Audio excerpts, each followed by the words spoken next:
Claude Levi-Strauss is one of the most important thinkers in 20th century French thought, and he's one of the founding members of Structuralism, an important contribution to social science and to the methodological connections between science that is, I think, most popular in 20th century France.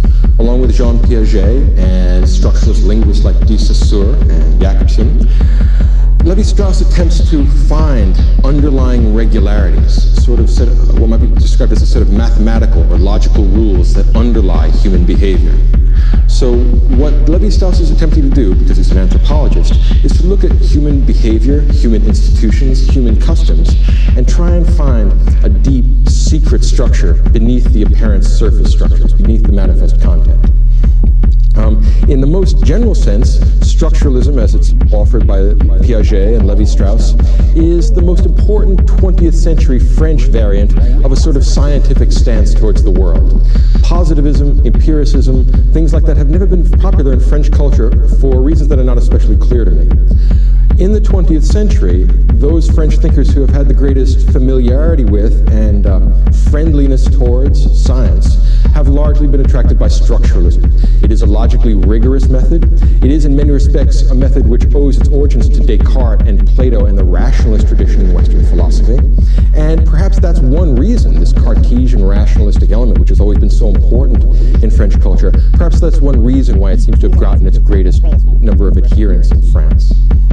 Now, you could say that this continues the tradition of Western idealism, not necessarily because it's committed to the Platonic or Cartesian ontologies, but rather because of their emphasis on logical structure, on logical rigor.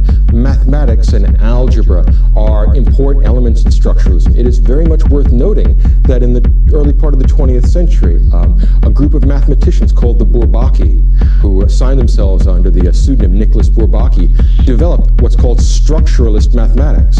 In other words, a school of mathematical research, a program for research, which used the principles of structuralism to find new and important results in math. It is interesting that it works not only for math, but also there's a structuralist school of crystallography and mineralogy, which is very peculiar, because the idea of finding one common method which links math with things like geology and extrapolating from these operations and applying them to things like language, or to things like kinship systems, or to things like mythology, is a great intellectual jump. The assumption that lies beneath this is that there's some sort of Urstuff, some sort of fundamental facts about human thinking, and by implication about human consciousness, that are the same everywhere. When you find these intrinsic structures to the mind, after finding these deep structural formations, what we look to do then is to connect these structures, structurally one might imagine, to find a larger structure. This large structure of structures will be the structure of human existence itself in a sort of logical algebraic form. So what we're trying to do is what Descartes tried to do in some ways, to reduce the booming, buzzing confusion of surface reality to one unchanging substratum, which is accessible equally to all rational minds. And the distinction between this homogeneous and static substratum and the empirical, external, booming, buzzing reality of the world will be a series of algebraic rules for transformation of one to the other. Let me give you an example. In nature, we assume that the natural world is composed of matter. Sensible enough. We all believe that. I think most of us do. And we also believe that there are certain rules, like F equals ma, or the various laws of thermodynamics, which tell us how matter gets transformed into the various appearances that it has. Gases and solids and liquids, oxidation and all the chemical processes. We assume that there's some substratum underneath these appearances, like burning and melting and freezing. It's all matter. The differences that we see at the level of appearances, we assume come from some sort of transformation. Our job as natural scientists is to discern these transformations and to work out mathematical formulae which will allow us to describe them in a neat and completely precise way. Think of the laws of Newtonian mechanics, things like F equals ma, or E equals mc squared. It gets a vast variety of apparent change and reduces it to Parmenidean or Platonic unity. It stays where it is. So I hope that you can see then that there is a sort of Cartesian or Platonic goal to structuralism. They want to move it, though, they don't want to restrict it simply to the realm of nature, to the realm of physical reality or matter. They want to extend it to the whole world. And we'll make a sort of ontological assumption here, at least Levi-Strauss does this in many cases, that the world of nature is physical, it's just material. The world of culture, the truly human world, is made up not of matter, although he doesn't deny that, he's not a dualist. It's made up of symbols. In other words, what it means to be human, what it means to be part of a consciousness, what it means to be part of a human community, because they all kind of coalesce concretely together, is that you are a set of symbols. In other words, the world around us is constructed by the symbols which we construct. And human beings construct their symbols according to certain structural laws. He has looked at various instantiations of symbolic behavior on the parts of human beings and tried to find underneath them a sort of deep structure which can be expressed in a quasi-mathematical way. Right? So that's basically the idea. It's something like the attempt to find mathematical truths within the empirical realities of, say, the physical world. Think of some examples. The best example and the kind of the lead-off point for structuralism is linguistics. The first and most important contributions that structuralist thinkers made were in the field of linguistics. And here's a fun, language is funny, and in some respects, it's the perfect way to start a project like this. Because there's a sense, pretty clearly, that language exists in the empirical world. I'm on a podium now, or behind a podium, speaking to you. These are speech acts. And you can look at my speech acts or someone else's speech acts or a vast number of speech acts and try and derive from them certain rules, which we call the grammar and the syntax of English. And in fact, English does have a grammar and a syntax. And not only that, but the grammar and syntax of English is a kind of set of quasi-mathematical rules or logical rules for the construction of grammatical sentences. It is a different way of thinking about language, as opposed to an empirical study of language to look at how people actually talk. Right? We're thinking about it in two different ways. To look at language empirically, you would look for the content of what people are saying. When a structuralist looks at language structurally, he's looking for the form of what's going on here. So de Saussure, Ferdinand de Saussure, the greatest and first of the structuralist linguistics around the turn of the century, wrote a book called The Course in General Linguistics, which is kind of a founding text of structuralism. And what he says is, although empirical and historical linguistics has added something to our knowledge of language, it's fundamentally mistaken in the way it approaches language. Language is not a temporal series of activities, or at least not merely that. It is also an atemporal, static set of rules. So what we want to do when we investigate English is look at the way native speakers of English construct their sentences, not so much what they say. That's not nearly so important. And after doing that, when we find the structure of English and the structure of French and the structure of German, it may be possible for us then to structure the structures and to find some sort of structure that makes language possible. What Levi-Strauss does is go beyond that. He says not only is it possible to look at human or at linguistic structures in this way, it's possible to look at the whole domain of human behavior in this way. In other words, it can all be seen as a set of rule-governed communicative structures. So what Levi-Strauss ends up doing in his anthropology is reading kinship systems, looking within kinship systems to see if there's some grammar by which they operate. And then from kinship systems, he goes to things like table manners, cuisine, what cultures will and will not eat, things like that. And he's trying to read them, to find within them a deep structure that adheres in all human beings, right? That's part of the human mind as human mind. So it's a very ambitious project. And in some respects, it has similarities to Freud and Marx. Freud and Marx are two of the great structuralist heroes. And if you understand why it is that structuralists like people like Freud and Marx, it'll make it clear, or it'll make it clearer later on what these guys are trying to do. Think about Freud. I just gave a lecture on him. And what we found out when we were dealing with Freud is that he made a distinction between the manifest content of people's statements and behavior and the real, latent content, the unconscious content. And then he constructed a thing called the unconscious, which is a set of rules which allow us to translate from the manifest content to this deep, submerged structure, which is the reality of the human psyche. Can you see why this is a sort of algebra by which we turn whatever our dreams, whatever the content of them is, into some regulated set of sexual desires? So in other words, as far as Freud is concerned, the content of your dream by itself doesn't really matter. We'll fish around to find out in your idiom what that particular set of symbols means. But he's not so much interested in the content of dreams as in the form and the structures by which we could translate these manifest contents into unconscious realities. Get the idea? Think about Marx. The same sort of thing is going on. Marx says, well, every society generates an ideology which legitimates the characteristic kind of exploitation in that society. Right? Well, what he's saying is that what you see then in, say, the 12th century in Western Europe, you see a set of ideas which say that God makes the king, and we have the great chain of being, and that's why you have to obey the king. That's the surface structure. What Marx says is that let me give you a series of transforms, a sort of algebraic algorithm which will allow you to go from any claim about the legitimacy of one particular society to the reality, which is exploitation. Can you see that we move from the surface to the deep structure? And that what both Marx and Freud are doing in different ways is trying to provide us something like a formal algorithm for moving from one to the other, regardless of the content. It's very mathematical, or very logical, perhaps that's a better way of putting it. But can you see how this is also quite abstract?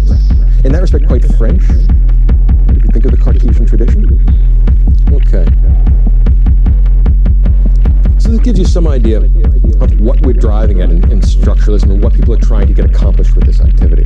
Now, Piaget, the great French psychologist, is also a structuralist. He and Levi-Strauss are probably the most important figures in this trend. And Piaget tells us, I mean, in a very nice little book, if those of you who are at home want a good introduction to structuralism, I recommend Piaget because it's lucid and it's small and restricted, it's very clear. And in his book, he says that structures have three properties.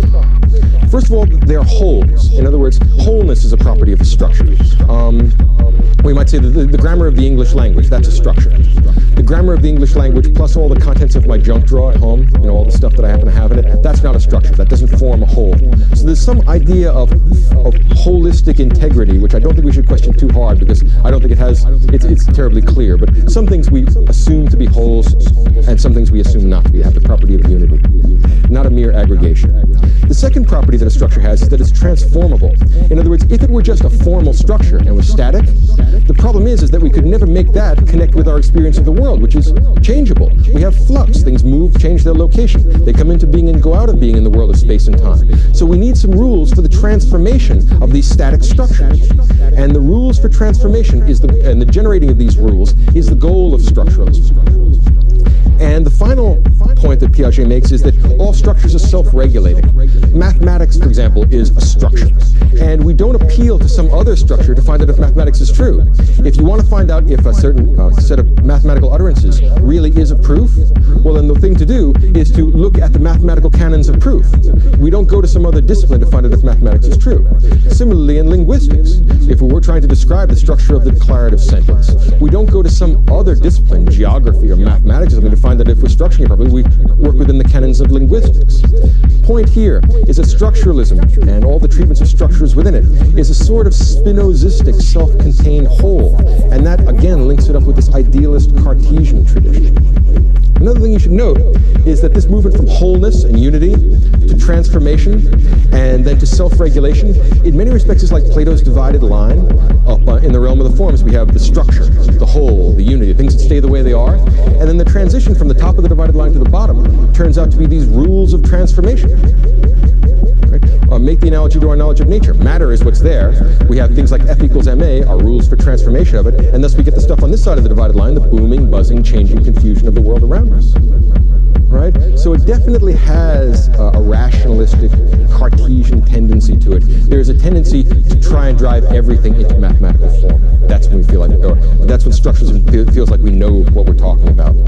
Now, the origins of it probably go back to Plato and the whole idealist tradition, but particularly Vico. Those of you who have read Vico's work will see in Vico an attempt to grasp these essential structures of the human mind and then historicize them. In Vico's view that we move from the age of the gods to the age of the heroes to the age of men and then we become decadent, what we see there is an attempt to say that the human mind is the same but transformed into different historical circumstances. What this is an algebra of that transformation. Right? And he says, look, every society does that. Rome did it, China did it, Babylon did it. The reason why they all work the same way is that there's a common Urstoff of the human mind that when faced with the same sort of transformations gives you the same sort of results. Right? It's a way of getting the deep structure of the psyche, but not at the Cartesian individual level. What Levi-Strauss is going to try and do is find the deep structure of the psyche at the cultural, collective level. Right? So we're going to move from the city to the man. Now, before I go on, I'd like to connect contrast this with the other tendencies in anthropology in the 20th century. Functionalism is the opposite of structuralism, not merely as a kind of wordplay, but in practice. Schools of anthropology, I mean, they're divided up in pretty much according to those lines in the middle of the 20th century, and these roughly correspond to the distinctions between Anglo-American anthropologists and continental anthropologists. It is very similar to the distinction between Kant and Hume. One school of thought is essentially empirical. That's what anthropological functionalism is. The other school of thought is essentially rationalistic and abstract and Cartesian. That is essentially what structural anthropology is. And you really get a sense of what structuralism and structural anthropology is if I compare Levi-Strauss to Malinowski. Malinowski is probably the greatest of the functionalist anthropologists. Think of it this way. Suppose we look around the world and look at human behavior, and we find that if you go to Israel, the pig is unfit to eat. You can't eat a pig. But here, you can have a pig and it's not a problem. We go to India and you can't eat a cow. The cow is sacred there. You must not eat that. Here, if you go to a restaurant and you order dog, they will look at you very strangely and they will not serve you dog. Why? Because it's not a clean animal. Now, clearly, this is not something we derive from some sort of scientific activity, right? These are our customs. And the customs of India are that they don't eat the cow, and in Israel, they don't eat the pig. Here's the question, or here's a way of formulating the question. Malinowski, the functionalist, is going to look at this. He's going to say, well, there must be some function being served by that particular animal in that particular society. So maybe the ancient Jews developed the Levitical code that you can't, tells you can't eat the pig because of, those worms inside pork that maybe give you disease. So maybe it serves some function. In other words, Leviticus would be seen as the coding of some biologically useful function. The problem is that it doesn't seem to work all the time. In other words, what function does it serve in India, a place with chronic food shortages, that you can't eat cows? That doesn't make any obvious sense. You have to reach really far to find a function that serves, and at a certain point you begin to think this is awfully fishy. How do you know that there's always a function being served here? Right? Can you see how this becomes less and less illuminating over time? Let's look at how Levi-Strauss is going to look at that same problem and see how he reformulates the question in a completely different way. Levi-Strauss would say, I'm not interested in the fact that pigs can't be eaten in Israel and dogs can't be eaten in America and cows can't be eaten in India. Who cares what the content of it is? I don't care about whether it's a pig or a cow or a dog or a parrot. It doesn't matter. What Levi-Strauss is interested in is the category of the inedible. Why is it that cultures all over the world generate something that is clearly possible food that they won't let people eat? It doesn't make any obvious sense. It is, stop telling me that this serves some function. Maybe it does, maybe it doesn't, but I think that's the wrong way of thinking about it. He says this category of the inedible, how does it relate to the category of things we are allowed to eat? What does that say about us? And is it put together according to certain rules? In other words, are there sets of rules transculturally that apply to what you can and can't eat? So he's going to try and create a sort of algebraic isomorphism between the one and the other, so he can give you a kind of formal structure of inedibility. And from there, he wants to go further. And he says, now that I have this sort of algebraic structure of what is edible and what is not edible, the relation between these two categories, he doesn't want to study what you eat and what you don't eat. He wants to study the relation. Right? You see what I'm driving at? It's a completely abstract, very different way of looking at anthropology. And he's going to say, even more interesting is the fact that once you get the structure of what you can eat, there's also a structure of cuisine, and a structure of table manners, and a structure for kinship, and a structure of all kinds of social activities. And then once he starts studying the relations that are embedded within these activities, he then starts to create structures between the structures, and this structure that emerges, that unifies all the various substructures, is literally the form, the structure of human consciousness. Right? In some ways, this harks back to the Kantian project of doing the transcendental deduction, looking at the perimeter of human consciousness and what can and cannot be known. In other words, like Kant's a priori forms of human cognition, the laws of structure, which are determined and discerned by structuralist anthropologists and psychologists, are assumed to be literally the constituting factors in our world. Right? So there are deep mental structures which we make public in our communicative behavior. Part of our communicative behavior, as Lisa saw, was language. But other things like kinship, the way in which we identify our family, the way in which we eat, the way in which we express our table manners, are all communicative, rule-governed structures. And this domain of culture, this domain of symbols, is what anthropology claims to study. So anthropology turns out to be a sort of universal discipline, which is going to break the previously held bounds of anthropology. One way of summing up the difference between Malinowski and Levi-Strauss, think about it this way. It's kind of a perverse way, but it encapsulates it nicely. Malinowski thinks that a dog is an animal. Levi-Strauss thinks that a dog is a noun. Now, none of us would say that a dog isn't a noun or isn't an animal, but you're thinking about it in different ways. Levi-Strauss wants to know how the category noun, right, fits with the other categories we have, like how our category of what's eatable fits with our table manners. All right? So, whereas the functionalists like Malinowski will look for the content. Why do we not eat the dog? Why do they not eat the pig? Why do these people not eat the cow? Levi-Strauss brackets all those problems. Let's think about why it is people decide to create rules that you can't eat stuff that's good for you. What's going on there? What are they trying to tell us? What does it mean? So they're looking for meaning. Now, most of these big distinctions come out early in the history of structuralism with de Saussure's idea of language. And let's think about two ways of thinking about it. This is to connect with that dog as an animal and dog as a noun distinction. Let's think of speech. One way of thinking of speech is as stuff people do. And another way of thinking about it, a sort of rationalistic structural way, is as grammar and syntax. This will be analogous to games of chess. If you go to the park and you watch people playing chess, that's the kind of empirical way of approaching it. You could also get a book that holds the rules of chess. And that would be another way of thinking about it. The rules of chess, that's the structural, grammatical element. That's the atemporal, formal, synchronic element is the word that he uses. Because it's all devoid of time. The rules of chess are timeless. On the other hand, the empirical way of looking at games of chess, of listening to people speak, of looking for the content diachronically in time, is the temporal, empirical way of doing that. The difference between the structuralists and the empiricists, the structuralists and the functionalists, is one group, the empiricists, want to look at the message. The structuralists want to look at the code. Right? And they think that the code is so much more interesting and important than the message. In other words, once we figure out what the code is, we can go back and decode all the messages. That's not interesting. It's a much more abstract logical problem. Right? So that's what they're trying to accomplish anyway. And now can you see why it applies to so many disciplines? In other words, you could think of a set of algebraic structures in mathematics, and how you would transform them by certain clearly defined rules into topological structures? Possible. Think about it in geology. You start out with a certain kind of crystal, you apply heat or pressure, and you transform it into a different kind of crystal.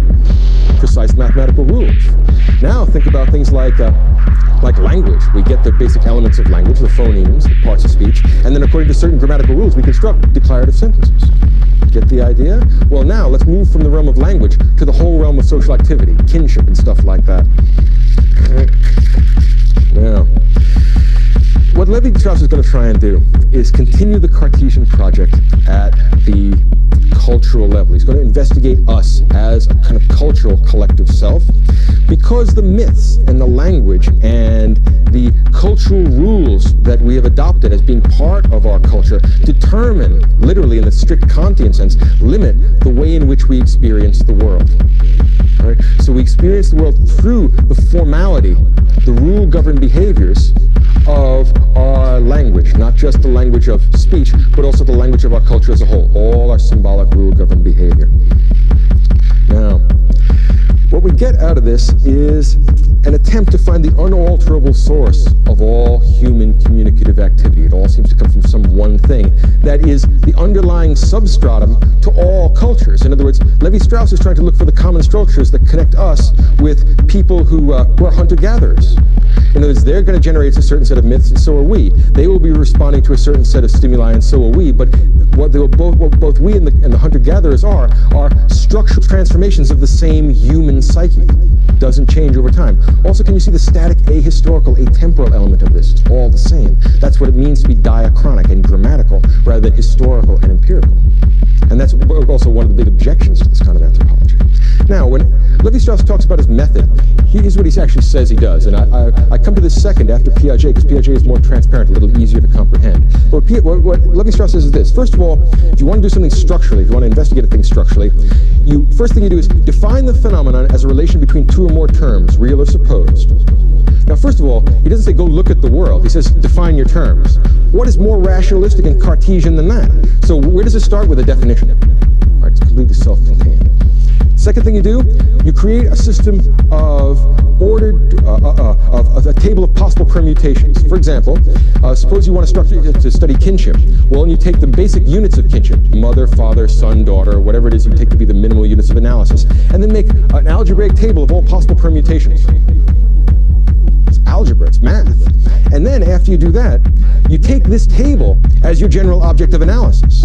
So Malinowski and those empirical anthropologists are out there looking at savages, looking at people that are hunter-gatherers, and trying to see how they behave and what they do.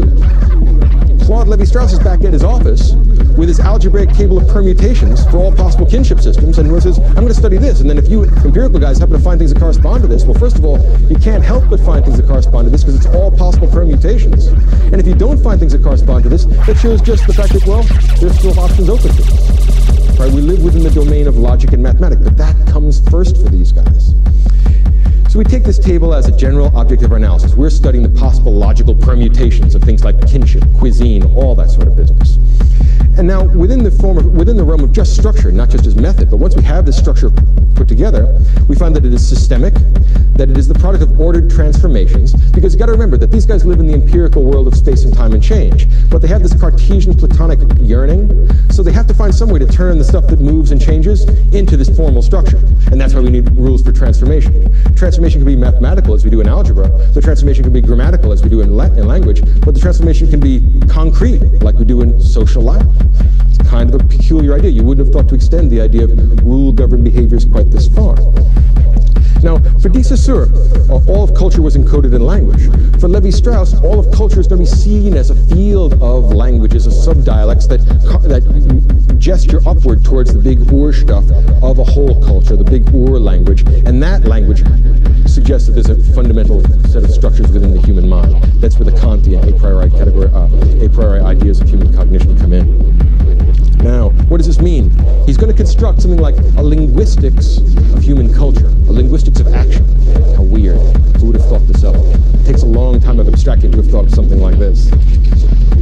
And what he's going to argue is that kinship, clothing, food, exchange, mythology are all symbolic structures, crypto-linguistic manifestations of an invariant substructure. Right?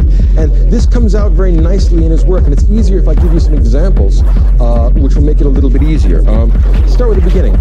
When we go to a restaurant, we have rules for cuisine. I know that you may not immediately recognize that, but in fact, we certainly do. Imagine what would happen if you went in and ordered dessert first. Well, I mean, they would probably bring it to you, but the waiter would look at you kind of funny, like, that's an odd thing. I'd like dessert, and then I'd like a steak. And then I'd like my salad. That's very odd. In other words, what we're doing there is inverting the grammar of our cuisine. We're not constructing a grammatical sentence, and that's why people will look at you funny. Right? In other words, think about the fact that in the German language, right, the verbs usually come at the end. If you put your verbs at the beginning, people that speak German are going to look at you like, well, that's a very peculiar way of communicating with them. Right? Well, suppose you decide to put your dessert first at the beginning of your meal. Well, do you see how it is analogous to putting your verb at the end of the language, where he's interested in parts of speech? So there's a sort of code, there's a set of rules by which we construct meals. Right? And what he's saying is that not only do meals work that way, but kinship works that way, patterns of exchange work that way. In other words, they're all rule-governed, and all these rules gesture at one big set of rules, and that gestures at the ultimate rules which govern human consciousness. It's a deep and kind of weird argument. It's a hard thing to think through, but there's a lot to this. Let me give you examples. Because he's going to say that not only are we going to find these algebraic structures within things like kinship and food and cuisine and table manners, but there are what a mathematician would call homologies between them. Right? One is connected to the other. For example, there's a special kind of meal and a special kind of cuisine that we serve at weddings, and we seat the people in special ways. We put the bride and groom up on a dais so they can watch everybody, right? Things like that. And this is a way, and this organization of a meal is connected with our construction of a kinship system. Right? So we go through a set of rituals, and this ritual is and these rituals are rule governed, but the way in which we construct our meal is rule governed. For example, there has to be a point at which the bride and groom cut the cake. What would a wedding be without that? It would be very strange. Well, why? Because it's governed by a certain grammar of behavior, and we would think it peculiar if they didn't. We seat them in certain ways. In other words, these systems of rules are homologous to one another, so you can make connections across them. if you don't know the rules of a culture, you are going to be seen as lacking a way of communicating with people. Let me give you an example. When I was a boy, once I made a great breakthrough in cuisine. I made chocolate and jelly sandwiches. My mother was not looking, and I made chocolate and jelly sandwiches. Now, nowadays, I would never eat a chocolate and jelly sandwich, neither would you. But I was 5 at the time, and I hadn't learned the grammar of cuisine for this culture, so I didn't know that you couldn't make a sandwich of chocolate and jelly. It struck me as a great idea. And any 5-year-old you talk to that doesn't know the grammar of our culture will say, yeah, that's a great idea, right? Because it's sweet and it's nice. But I look at it now, and I wouldn't eat that in a million years. I might eat a piece of chocolate, and then a little later on eat a piece of bread. But I wouldn't violate the grammar. In other words, what I was doing there in constructing chocolate and jelly sandwiches was gastronomic baby talk. That's a really interesting way of thinking about that, and there's a certain truth to it. In other words, yeah, that's probably right. And not only is that true for the way in which we eat, it's true for many of the things, of the structures which inform and govern our social life. So it's an interesting idea. There is a sort of grammar to food which you might not have guessed. Right? Try ordering dog in a restaurant. Now, Levi-Strauss's first and most, one of the most, the work that brought him the most immediate notoriety was called The Elementary Structures of Kinship. And you can see what this is going to be like, right? He first was going to reduce kinship to its parts of speech, to its phonemes, to the minimum units of it. He doesn't want to look empirically at how people construct kinship systems, although he does, do that in the course of his career. What he's interested now is the minimal units of kinship, which are mother, sister, father, and son. And not the things, rather the relations. In other words, your mother isn't the person that gave you birth. Your mother is the person to whom you relate, with whom you have the mother relation, regardless of whether she's your biological mother or not. It's a series of relations between people. All right? So then he works out, as he says, all the algebraic structure of all the possible permutations, and then gives you a way of transforming these structures one into another. And he says, look, this is what kinship is. This is all kinship ever could possibly be. And now all you functionalist anthropologists can go out into the field, right, and get dirty, and find out what particular groups of people have what particular permutation. But that's all it can possibly be. At least if we're going to study kinship on its own as a self-contained substructure within the whole social structure. Now, after the elementary structures of kinship, which is in 49, he produces a number of essays about the theory of structural anthropology in the 50s, and then probably his most famous book, and it's a real wonderful book. Those of you who are hoping to read a little structuralism in the future, it's called The Savage Mind. It's published in 62. It's a wonderful book. It's a very interesting book, and it's a real headbend, and it's quite a difficult piece of work. And what he says there is that it's possible to view the thinking of human beings at the primitive kind of hunting-gathering level, what he calls the savage level, as being not different, not fundamentally changed from the kind of thinking that we do. In other words, what he's going to try and say is that there's a unity to the human mind and human reason, and savages participate in the same mind and reason that we do. And in fact, what they do is just transform the world symbolically in the same way that we do. It's just that their logic is concrete as opposed to abstract like ours. It's not worse, it's not inferior, it's just organized around a different grammar. Now, this is very important for the following reason. Cultural anthropologists for a long time have been kind of wedded to the idea, committed to the idea of cultural relativism, right? That one culture is as good as another. And that it's been hard to sell this idea, particularly to technologically advanced, first world countries. And Levi-Strauss gives us a new take on that, which is kind of nice. In some ways, it's a sort of neo-Rousseauian idea of the noble savage, or at least of the equality of savage life and civilized life, whatever that is. And what he says is something like this. Since a cultural system is a kind of a grammar, a set of rules for constructing and connecting different elements, well, asking what culture is the best one is just like asking what's the best grammar, or what's the best language. The question is stupid, doesn't make any sense. What is the best language? Well, what is the best language for what purpose? Maybe I can see how some languages might serve different purposes better. But if you don't tell me what purposes you're trying to serve, you just ask me, what's the best grammar? Well, the idea doesn't make any sense. There's nothing to say to that. To assume that my grammar is the best one is just the most obvious and unpleasant kind of cultural chauvinism. What he's saying is that since your culture is a set of rules, a sort of a grammar, to say that your culture is better than another one means that it's arbitrary, and it's just a way of inflating your own ego. So what he's trying to do then is give some new twist to the Rousseauian idea that human beings or human cultures at an earlier stage of development are not fundamentally fundamentally different or fundamentally inferior from technologically sophisticated cultures. Right? It's been one of the main concerns of anthropology in this century. A good example of his thinking is in the little book that he published in '62 on totemism. And totemism is the following. It's the tendency to identify groups or subgroups with animal species. So, for example, if you look at a group of Indians, the tribe may break up into, say, 6 or 8 clans, and the clans will be the bear clan and the snake clan and the zebra clan and the lion clan, things like that. Now, when a primitive person says to you, "We are the lion people, and I am the descendant of a lion," it is tempting for kind of cultural chauvinists to say, well, that shows the primitive, childlike nature of savages. Be kind of indulgent and patronizing. Levi-Strauss doesn't like that. And Malinowski might say, well, for him to call himself the lion people, that serves some function in their society, so that's why he calls himself a lion. What Levi-Strauss says is, no, look, this guy isn't stupid. He doesn't believe he's a lion. What he's doing is taking something that you understand to be a metaphor and treating it as a metonym. In other words, he's treating it as a concrete kind of reasoning which only appears on the surface structure to be metaphorical. In fact, it is metonymic and perfectly logical. So what he is saying is that, and this connects back to the savage mind, that those who create these ideas like totemism, like mythology in particular, because that's one of his main concerns, to show that all myths are structural transformations of the same thing again and again and again in different contexts. What happens under these circumstances is that Levi-Strauss is trying to drive at the idea that within a given culture, the construction of myths is the essential poetic and also the essential conceptual activity, and that myths have a deep structure which are isomorphic to nature. In other words, what we are doing when we create, say,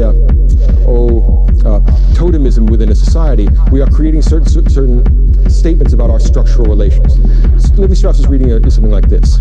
If I say that I am a man from the lion clan, and this person over here says that he's a man from the bear clan, I'm not saying that I'm a lion, he's a bear. Levi-Strauss says, no, what that is a metonym which expresses certain structural similarities in our relations. Suppose these clans are exogamous. So what that means is that when I say that I am a lion, that means I must marry someone outside the lion clan. That's not a metaphorical statement, that's a real structural statement about my relations within the kinship system. When he says that he's a bear man, a man of the bear clan, what that means is that he's not allowed to marry any bear women. This is not nonsensical, this is not metaphorical or childish, this is a transformation of certain structural relations, our kinship system. What appeared to be primitive turns out not to be primitive, turns out to be quite deep. The idea that he introduces is bricolage and the bricoleur. The bricoleur is the totem maker. The bricoleur is the person that makes this abstract logic, that makes these myths. The bricoleur constructs totemic messages in which nature mirrors culture. Bricolage is our ability to construct this abstract, concrete as opposed to abstract logic. Now, his most famous contributions have been in the interpretation of myths. Levi-Strauss and his structural interpretation of mythology suggests that all myths can be translated into certain regularly recurring structures. In this respect, it harks back to Freud. Freud on dreams is very much like Levi-Strauss on myth. What Freud says is, yeah, I know one person dreams of a shark, another dreams of a dragon, another dreams of a cave, another dreams of a tree, but regardless of what the content of your dream is, it all structurally corresponds to certain essential and necessary elements in your psyche. Well, move that from the individual level to the cultural level. Myths are generated and they tell you different things, that Jesus died on the cross, or that Apollo drives his chariot through the sky, and all kinds of stuff. But regardless of what the content is, Levi-Strauss says that it has a common structure which describes the social world and the natural world. What it does, though, is describe it in a sort of code. Levi-Strauss thinks that structuralism discerns this code, gives us a mathematical expression for it, and what appeared to be heterogeneous turns out to be unified, and we've kind of achieved that goal of finding a substratum which stays the way it is, logically accessible to all rational people. Now, sort of difficulties do we encounter in thinking about the world like this? And I mean, there are quite a few. And before I take that any further, I finish off with this last book. I won't quite go to that. Last thing that he does is, I think, perhaps his greatest work. It's 4 volumes. It's published between 68 and 74, 64 and 78, something like that. And the main theme, and the book is called Introduction to the Science of Mythology. It's a multi-volume work. And what he offers us is, in the first volume, The Raw and the Cooked, a way of looking at the way in which we prepare food and the table manners that we have as being structurally determined by certain sorts of laws. And then he tries to find homologies between these sets of structures, the structures of our table manners and our cuisine and our kinship system and our language and the way in which we organize the dispersal of political power, that kind of thing. So all these structures turn out to be homologous, or that's what he's looking for. And what this argues for is the unity of consciousness, thought, and reason across cultural determinations. And in that respect, it's an attempt, like that of Freud, not to create a science of society, because I think that's an overblown claim, but what it does is create a sort of hermeneutic, a set of principles by which we interpret these symbolic data that we get from cultures. And the difficulty with this hermeneutic, this structuralist interpretation of anthropology, is the same that we get with the hermeneutics involved in Freudian psychiatry. Hermeneutics is not univocal, right? It's multivocal. There are a number of possible interpretive strategies we might use. Structuralism is one among many. It is clear enough that Levi-Strauss doesn't want that. He wants it to be the science of anthropology. He doesn't want it to be a hermeneutic, but I don't think he can quite make that claim. He doesn't get away with that. It is a certain way, a pattern or strategy by which we approach cultural phenomena. Now, there are some problems that come into this. First problem that comes to mind. In the overture, or the introduction to that book, The Raw and the Cooked, he says that science, too, is a kind of mythology.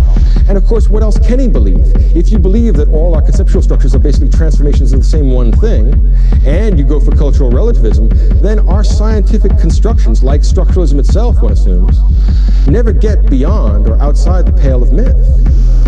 Now, one wonders, under those circumstances, how science or knowledge is possible at all, or at least how a non-mythological science is possible. And if it isn't possible, then isn't there some sort of reflexive ambiguity which undermines our attempt, right, to unify all conceptual structures under one rubric? That's one problem. A second difficulty that we're going to get is that it might be argued that cultural relativism is internally incoherent. For example, what's more provincial, what's more Western than the idea of cultural relativism? Imperial China, they thought that they were the Middle Kingdom. They thought they were the center of the world, and they didn't believe in cultural relativism. Does cultural relativism tell me that they were wrong? It's just a transformation of a structure. One assumes the same structure. So apparently the transformations of these structures lead us to contradictory conclusions. One wonders how mathematics can do that. This is real fishy. Beyond that, we have some other difficulties. There are, particularly in his latest work, The Raw and the Cooked, Procrustean, apparently arbitrary distinctions that get made, oppositions that aren't clearly justified. For example, Levi-Strauss thinks that the opposite of honey is tobacco. I have no idea why. I mean, I've read the book a great many times, and I don't know why. Also, boiled potatoes on our table, that's the inverse of roast beef. Well, I mean, I guess maybe it is. I just don't know why. I mean, I'll take your word for it. In some ways, it's like in Freud's theory, why is it the unknown stranger in all your dreams? Why is it always your father? Because Professor Freud says so. Why are your potatoes, or your boiled potatoes, the opposite of your roasted beef? Because Professor Levi-Strauss says so. It becomes kind of trying after a while. A more important observation is that this is essentially ahistorical. And Piaget points this out. He has, in that respect, the same problem that Freud has. How is it that these structures of the mind are generated over time? Why is it that they don't seem to develop over time? They seem to be constant both for us and the savages. One assumes that the amoebas and that the great apes, in the process of evolution, didn't have these structures. When did we, human beings, start having them? And how? Structuralism can't tell you about that because it's so ahistorical. Right? That's going to be one of the big problems that we encounter here. In many respects, in the 20th century, the problems of philosophy have been translated into the problems of social science. The difference between Malinowski and Levi-Strauss, the difference between Hume and Kant. In some ways, the difference between Aristotle and Plato. Right? It's the same thing reformulated and put into a different domain, a different context. This is the rationalist variant of that. The advantages of this is that it gives you new and interesting ways of looking at culture. In other words, I think that we shouldn't be too critical of them. I would never have thought that there was a grammar to cuisine, but after thinking about it, yeah, I can see that there is a certain set of rules to our kinship and to our eating and to things like that, and that you might see them as being rule-governed, and that there might be some advantage in abstracting these rules in a sort of logical calculus. Okay, it allows you to make comparisons. That might be useful. The difficulty here is that this threatens to turn into a sterile series of tautologies, in which you just insist that X is transformed into Y, without giving any grounds for belief that X is Y, that honey is the analog of tobacco, or that honey is the inverse of tobacco. I don't see why. The difficulty that we have may be thought of this way, and here's where I bring in the ghost of Descartes, the Cartesian tradition. In Descartes, his theory of the mind, we had a problem, not in finding out about ourselves, just look inward and you know yourself, but in finding out about other minds. In other words, you see behavior in the world, but what grounds do you have for believing that there are other minds, or for believing that you can possibly know them? The ground is very shaky. Descartes always has problems with this. Well, Levi-Strauss has a similar kind of a problem. In his system, the problem of knowing other minds is structurally transformed into the problem of knowing other cultures. Right? And in both cases, it results in the same thing. Certain kinds of logical impasses and implausible dogmatic references which suggest that he's reached the end of his tether, he's taken this method as far as it can possibly go. And in that respect, I'd be inclined to say that the structuralist method is essentially a failure. If what we mean by structuralism is an attempt to find an Urstoff, a sort of algebraic relations that underlies all of social reality, I think it hasn't done that, and I don't think it's likely to do that. What it is useful for is as a hermeneutic, as a sort of heuristic device by which to look at cultures, formulate the relations within a culture, and make cross-cultural comparisons that one wouldn't have thought of.